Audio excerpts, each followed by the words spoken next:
Encetem aquí una nova edició de la Molt de Gust, aquest espai de nutrició en el que col·labora la nutricionista Rosa Maria Espinosa. Què tal?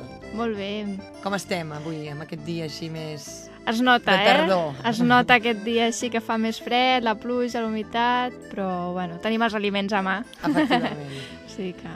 Avui, Rosa Maria, parlem d'una cosa curiosa, de les formes dels aliments i de si hi ha una relació real, o és una llegenda urbana, la forma de l'aliment amb algun òrgan del cos, no? Comentàvem l'altre dia allò de les nous que diuen que, com que tenen aquesta forma de cervell, van bé pel cap, no? Sí. I a partir d'aquí una mica has volgut desenvolupar aquest tema, Doncs de quins aliments parlaríem avui, va? Doncs jo m'agradaria parlar-vos de les pastanagues, dels tomàquets, del raïm, de les anous una altra vegada, insistim al tema, de les cebes i llavors d'un grup que serien els alvocats, els peres i l'albergínia, els 3 aliments tots juntets. D'acord? Molt bé. Doncs vinga, tots ells són aliments que tenim molt a l'abast, que els mengem pràcticament cada dia, no? Exacte. Abans que res, remarcar que no pretenc donar la idea que ara ens hem de fartar de pastanagues per aconseguir millorar la vista, sinó que sempre ho hem d'incloure dins del context d'alimentació equilibrada. Doncs saber que aquests aliments han d'estar presents, si no diàriament, si setmanalment en la nostra alimentació per aconseguir aquestes propietats que tenen. Vols dir amb això, però, que la pastanaga sí que té una relació, allò que ens deien que va molt bé per la vista. Sí? Que sempre s'ha dit. Jo n'he menjat molta i porto ulleres, però val a dir-ho també. Sí, perquè si té una relació... Potser no n'he menjat prou. No, sí que té una relació amb la vista, però sobretot amb la visió nocturna. Si pensem en una rodanxa de pastanaga, pensem primer en l'aspecte, queden clarament definits que seria la nineta als ulls o la pupil·la i l'iris. La pupil·la és el forat que queda enmig de l'iris, que és per on passa la llum, i que sabem que en funció de la quantitat de llum que rep, es dilata o es contrau. Això mateix, que aquesta dilatació, aquesta expansió o contracció qui la fa realment és l'iris, no la fa la nineta.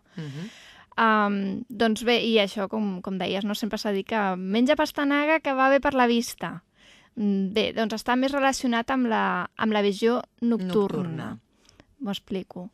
La pastanaga és de color taronja, i com ja havíem explicat alguna vegada, el color taronja ens indica que una fruita o una verdura és rica en beta-carotens. Sí, com seria la carbassa també, en aquest cas. Per exemple, el moniato. El moniato. També. Doncs bé, aquests beta-carotens són un tipus de vitamina que, com a beta-carotens, són vitamines hidrosolubles, és a dir, que es dissolen amb aigua, però aquests beta-carotens en el nostre cos es converteixen en una altra vitamina, que és la vitamina A. Per això diem que el beta-carotè és una provitamina. A partir del beta-carotè obtenim dins del nostre cos vitamina A. Vitamina A, que sí que seria aquesta la que faria la funció. Exacte. Com a funció pròpia dels beta-carotens destacaríem el poder antioxidant, que ja l'havíem comentat al seu dia amb els complements alimentaris. I havíem comentat la funció dels antioxidants, que després, més endavant, amb altres aliments la recordarem. Ara quedem-nos amb aquesta idea que els beta-carotens es converteixen en vitamina A en el nostre cos. Doncs bé, sabem que aquesta vitamina A, una de les funcions que té, és ajudar a sintetitzar una substància que es troba a la retina de l'ull, que es diu rodopsina. Aquesta rodopsina és la substància responsable d'activar els receptors de llum de baixa intensitat. Quan dic llum de baixa intensitat em refereixo a la llum quan és de nit o quan estem en foscor, aquesta capacitat d'adaptar-nos a la foscor i veure-hi una mica, doncs seria funció que aquesta rodopsina activa aquests receptors que ens ajuden a adaptar-nos a la foscor. Clar, llavors, si no hi ha vitamina A o no hi ha prou vitamina A, no hi ha prou rodopsina i, per tant, no s'activen aquests receptors. I és quan diem que un dels símptomes dels dèficits de vitamina A és la ceguera nocturna.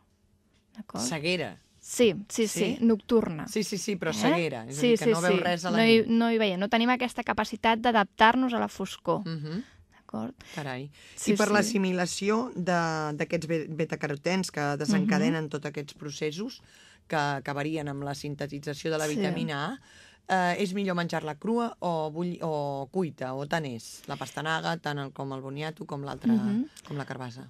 És preferible menjar-la crua. A la pastanaga tenim l'opció de menjar-la crua. En el cas de moniato i de la carbassa no és així. Ara bé, si l'hem de coure, també sabem que els betacarotens resisteixen bé les altes temperatures. Sí. Per tant, coure-la no és un problema. Sempre i quan no estiguem coent durant un temps molt llarg, perquè al final mantenir la vitamina durant molt de temps a altes temperatures al final s'acabaria perdent. Però una cocció normal no perdem la vitamina. Ara bé, si la cocció es fa amb aigua, com que he comentat que el betacarotè és un hidrosoluble, que es dissol amb l'aigua, doncs part d'aquest betacarotè passaria a l'aigua de cocció. Llavors, recomanable, com tu has comentat moltes vegades, no? Reaprofitar aquest suc de cocció. O bé prendre'l, o aprofitar-lo per fer alguna altra sopa, algun brou, o amb algun guisat. D'aquesta manera estem reaprofitant aquest betacarotè que ha passat al suc de cocció. Molt bé. Llavors, una idea, a l'hora de cuinar les fruites, bé, les pastanagues, les fruites i les verdures en general per mantenir les vitamines més estables, sobretot aquestes que resisteixen temperatures, però que no resistirien serien llargs temps de cocció, una bona eina és el microones. Sí. Perquè el microones, tot i que arribes a temperatures de fins a 100 graus, el temps de cocció és tan curt que no li dona temps de treure-ho. Exacte. Llavors seria un dels sistemes de cocció amb els que podem mantenir millor les propietats nutricionals i en concret de vitamines dels aliments. A manera així d'incís per tenir-ho en compte a l'hora de cuinar. A l'hora de cuinar, molt bé. Això seria pel que fa a la pastanaga. Hem vist la relació que té, allò que sempre ens deien les àvies, doncs que té una base científica. Exacte. I que és que d'alguna manera incidiria amb la vista i específicament en la visió nocturna, no? Sí. O sigui, que no tindria una relació amb si portem ulleres o no hem de portar ulleres. Això ja és una qüestió més genètica. Exacte, ja tindria altres aspectes o altres causes, però bé, sí, és cert que té certa incidència doncs, el consum de vitamina A i el manteniment d'una bona visió, especialment una visió nocturna. Molt bé. Doncs moltíssimes gràcies, Rosa Maria Espinosa, un dia més. Vull acabar el programa fent-te una pregunta que en qualsevol cas la podem respondre en la següent edició de l'Enmmolt de Gust. I és que si la fruita és millor menjar-la abans o després dels menjars. Això també respon a una dita d'aquelles que les vitamines s'han de menjar en dejú, etc. Ja la respondrem.